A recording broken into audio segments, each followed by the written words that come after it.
अध्याय 2 गीता का सार। संजय ने कहा, करुणा से व्याप्त शोकयुक्त अश्रुपूरित नेत्रों वाले अर्जुन को देखकर मधुसूदन कृष्ण ने ये शब्द कहे। श्री भगवान ने कहा, हे अर्जुन, तुम्हारे मन में यह कलमश आया कैसे? यह उस मनुष्य के लिए तनिक भी अनुकूल नहीं है जो जीवन के मूल्य को जानता हो। इससे उच्च लोक की नहीं अपितु अपयश की प्राप्ति होती है। हे प्रतापुत्र, इस हीन नपुंसकता को प्राप्त मत हो, यह तुम्हें शोभा नहीं देती। हे शत्रुओं के दमन करता, हृदय की शुद्ध दुर्बलता को त्याग कर युद्ध के लिए खड़े हो। अर्जुन ने कहा, हे शत्रुहंता, हे मधुसूदन, मैं युद्ध भूमि में किस तरह भीष्म तथा द्रोण जैसे पूजनीय व्यक्तियों पर उलटकर बाण चलाऊंगा? ऐसे महापुरुषों को जो मेरे गुरु हैं, उन्हें मारकर जीने की अपेक्षा इस संसार में भीख मांगकर खाना अच्छा है। भले ही वे सांसारिक लाभ के इच्छुक हों, किंतु हैं तो गुरुजन ही। यदि उनका वध होता है तो हमारे द्वारा भोग्य प्रत्येक वस्तु उनके रक्त से सनी होगी। हम यह भी नहीं जानते कि हमारे लिए क्या श्रेष्ठ है, उनको जीतना या उनके द्वारा जीते जाना। यदि हम धृतराष्ट्र के पुत्रों का वध कर देते हैं तो हमें जीवित रहने की आवश्यकता नहीं है, फिर भी वे युद्ध भूमि में हमारे समक्ष खड़े हैं।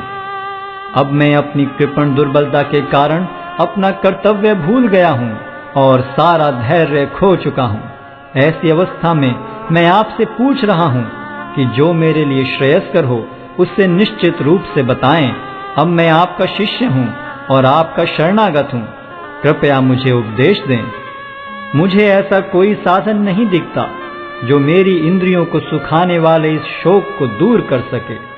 स्वर्ग पर देवताओं के अधिपत्य की तरह इस धन धान्य संपन्न सारी पृथ्वी पर निष्कंटक राज्य प्राप्त करके भी मैं इस शोक को दूर नहीं कर सकूंगा।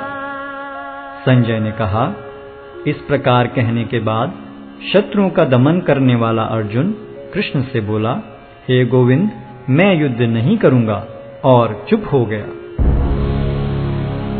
हे भरतवंशी धृतराष्ट्र, उस समय दोनों सेनाओं के मध्य शोकमग्न अर्जुन से कृष्ण ने मानो हंसते हुए ये शब्द कहे। श्री भगवान ने कहा, तुम पांडित्यपूर्ण वचन करते हुए उनके लिए शोक कर रहे हो जो शोक करने योग्य नहीं हैं। जो विद्वान होते हैं वे न तो जीवित के लिए न ही मृत के लिए शोक करते हैं। ऐसा कभी नहीं हुआ कि मैं न रहा हूं या तुम न रहे हो, अथवा ये समस्त राजा न रहे हों, और न ऐसा है कि भविष्य में हम लोग नहीं रहेंगे। जिस प्रकार शरीरधारी आत्मा इस शरीर में बाल्यावस्था से तरुणावस्था में और फिर वृद्धावस्था में निरंतर अग्रसर होता रहता है, उसी प्रकार मृत्यु होने पर आत्मा दूसरे शरीर में चला जाता है। धीर व्यक्ति ऐसे परिवर्तन से मोह को प्राप्त नहीं होता।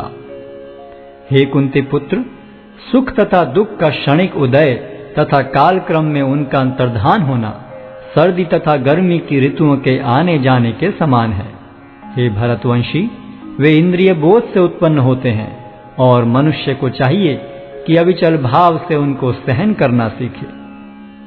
हे पुरुष श्रेष्ठ अर्जुन, जो पुरुष सुख तथा दुख में विचलित नहीं होता और इन दोनों में संभाव रखता है, वह निश्चित रूप से मुक्ति के योग्य है।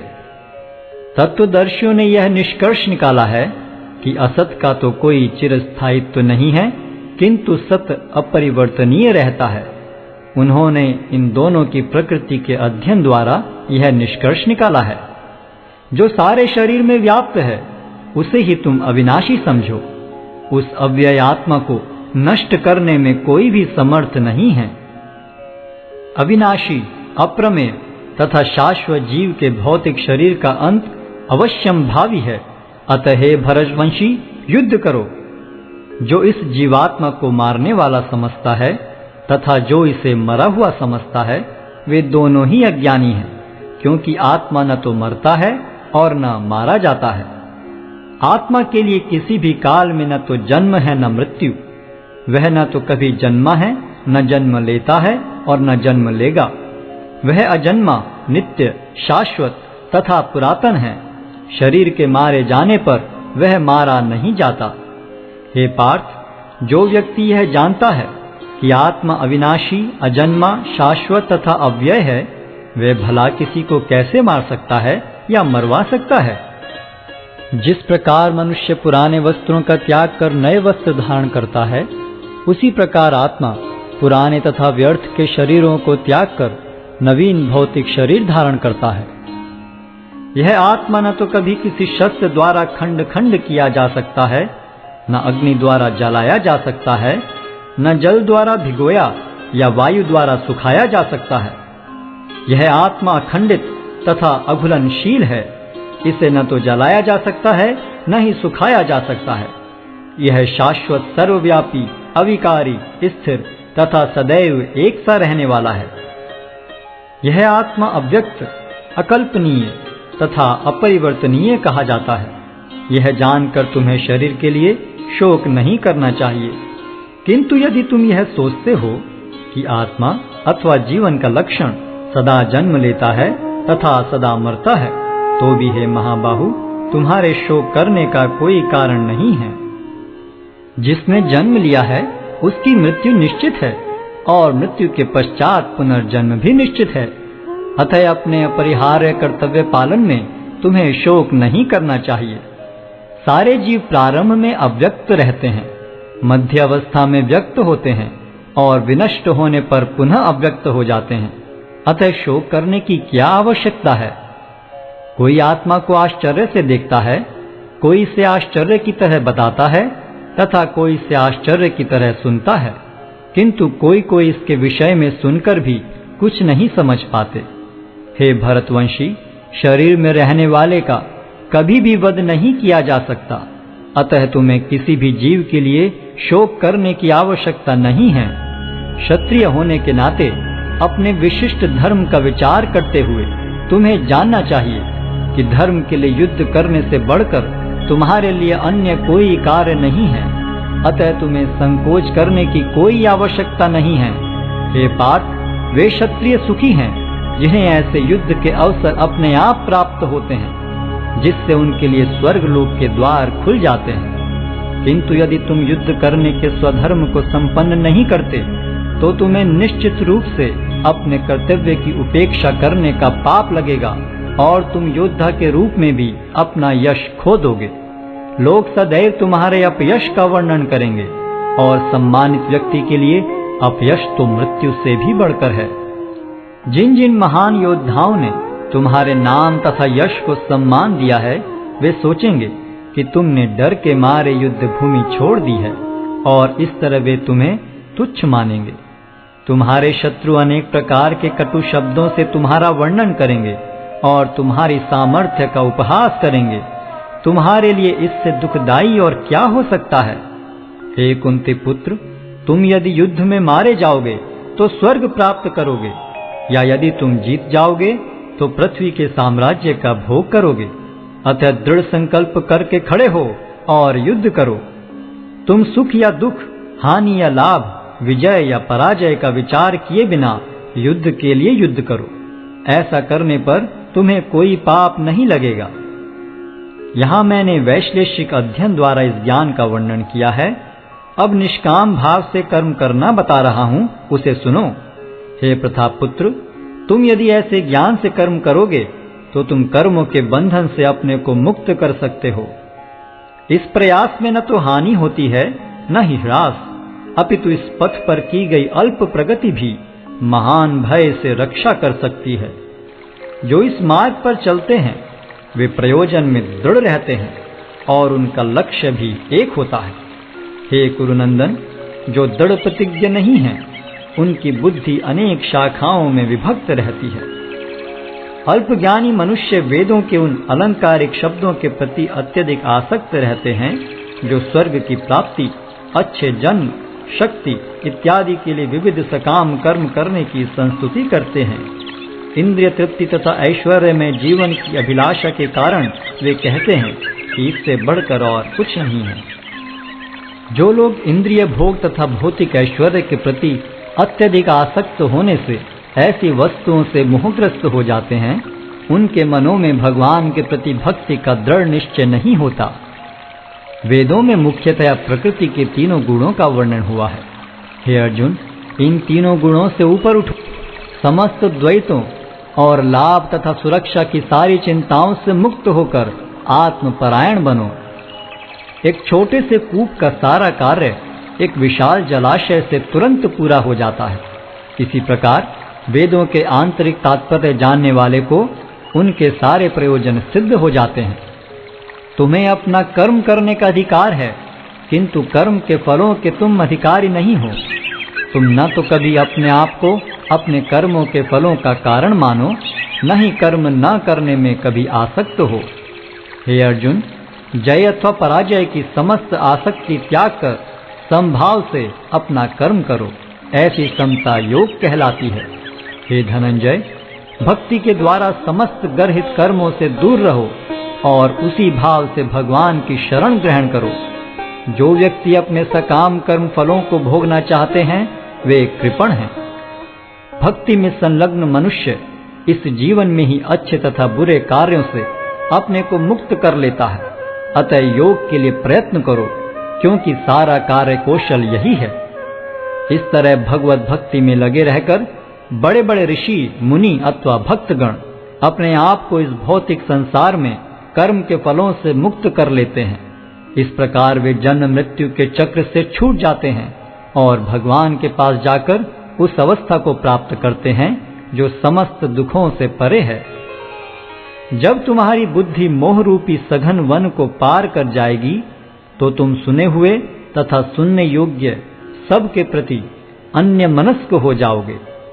जब तुम्हारा मन वेदों की अलंकारमयी भाषा से विचलित न हो और वह आत्म साक्षात्कार की समाधि में स्थिर हो जाए, तब तुम्हें दिव्य चेतना प्राप्त हो जाएगी। अर्जुन ने कहा, हे कृष्ण, अध्यात्म में लीन चेतना वाले व्यक्ति के क्या लक्षण हैं? वह कैसे बोलता है तथा उसकी भाषा क्या है? वह किस तरह बैठता और चलता है? श्री भगवान ने कहा, हे पार्थ, जब मनुष्य मनोधर्म से उत्पन्न होने वाली इंद्रिय तृप्ति की समस्त कामनाओं का परित्याग कर देता है और जब इस तरह से विशुद्ध हुआ उसका मन आत्मा में संतोष प्राप्त करता है, तो वह विशुद्ध दिव्य चेतना को प्राप्त स्थित प्रज्ञ कहा जाता है। जो त्रय तापों के होने पर भी मन में विचलित नहीं होता अथवा सुख में प्रसन्न नहीं होता और जो आसक्ति, भय तथा क्रोध से मुक्त है, वह स्थिर मन वाला मुनि कहलाता है। इस भौतिक जगत में जो व्यक्ति न तो शुभ की प्राप्ति से हर्षित होता है और न अशुभ के प्राप्त होने पर उससे घृणा करता है, वह पूर्ण ज्ञान में स्थिर होता है। जिस प्रकार कछुआ अपने अंगों को संकुचित करके खोल के भीतर कर लेता है, उसी तरह जो मनुष्य अपनी इंद्रियों को इंद्रिय विषयों से खींच लेता है, वह पूर्ण चेतना में दृढ़ता पूर्वक स्थिर होता है। देहधारी जीव इंद्रिय भोग से भले ही निवृत्त हो जाए, पर उसमें इंद्रिय भोगों की इच्छा बनी रहती है। लेकिन उत्तम रस के अनुभव होने से ऐसे कार्यों को बंद करने पर वह भक्ति में स्थिर हो जाता है। हे अर्जुन, इंद्रियां इतनी प्रबल तथा वेगवान हैं कि वे उस विवेकी पुरुष के मन को भी बलपूर्वक हर लेती हैं जो उन्हें वश में करने का प्रयत्न करता है। जो इंद्रियों को पूर्णतया वश में रखते हुए इंद्रिय संयम करता है और अपनी चेतना को मुझ में स्थिर कर देता है, वह मनुष्य स्थिर बुद्धि कहलाता है। इंद्रिय विषयों का चिंतन करते हुए मनुष्य की उनमें आसक्ति उत्पन्न हो जाती है और ऐसी आसक्ति से काम उत्पन्न होता है और फिर काम से क्रोध प्रकट होता है। क्रोध से पूर्ण मोह उत्पन्न होता है और मोह से स्मरण शक्ति का विभ्रम हो जाता है। जब स्मरण शक्ति भ्रमित हो जाती है तो बुद्धि नष्ट हो जाती है और बुद्धि नष्ट होने पर मनुष्य भवकूप में पुनः गिर जाता है। किंतु समस्त राग तथा द्वेष से मुक्त एवं अपनी इंद्रियों को संयम द्वारा वश में करने में समर्थ व्यक्ति भगवान की पूर्ण कृपा प्राप्त कर सकता है। इस प्रकार से कृष्ण भावनामृत में तुष्ट व्यक्ति के लिए संसार के तीनों ताप नष्ट हो जाते हैं और ऐसी तुष्ट चेतना होने पर उसकी बुद्धि शीघ्र ही स्थिर हो जाती है। जो कृष्ण भावनामृत में परमेश्वर से संबंधित नहीं हैं, उनकी न तो बुद्धि दिव्य होती है और न ही मन स्थिर होता है, जिसके बिना शांति की कोई संभावना नहीं है। शांति के बिना सुख हो भी कैसे सकता है। जिस प्रकार पानी में तैरती नाव को प्रचंड वायु दूर बहा ले जाती है, उसी प्रकार विचरणशील इंद्रियों में से कोई एक जिस पर मन निरंतर लगा रहता है, मनुष्य की बुद्धि को हर लेती है। अतः हे महाबाहु, जिस पुरुष की इंद्रियां अपने अपने विषयों से सब प्रकार से विरत होकर उसके वश में हैं, उसी की बुद्धि निस्संदेह स्थिर है। जो सब जीवों के लिए रात्रि है, वह आत्म संयमी के जागने का समय है, और जो समस्त जीवों के जागने का समय है, वह आत्मनिरीक्षक मुनि के लिए रात्रि है। जो पुरुष समुद्र में निरंतर प्रवेश करती रहने वाली नदियों के समान इच्छाओं के निरंतर प्रवाह से विचलित नहीं होता और जो सदैव स्थिर रहता है, वही शांति प्राप्त कर सकता है, वह नहीं जो ऐसी इच्छाओं को तुष्ट करने की चेष्टा करता हो। जिस व्यक्ति ने इंद्रिय तृप्ति की समस्त इच्छाओं का परित्याग कर दिया है, जो इच्छाओं से रहित रहता है और जिसने सारी ममता त्याग दी है तथा अहंकार से रहित है, वही वास्तविक शांति को प्राप्त कर सकता है। यह आध्यात्मिक तथा ईश्वरीय जीवन का पथ है, जिसे प्राप्त करके मनुष्य मोहित नहीं होता। यदि कोई जीवन के अंतिम समय में भी इस तरह स्थित हो, तो वह भगवत धाम में प्रवेश कर सकता है।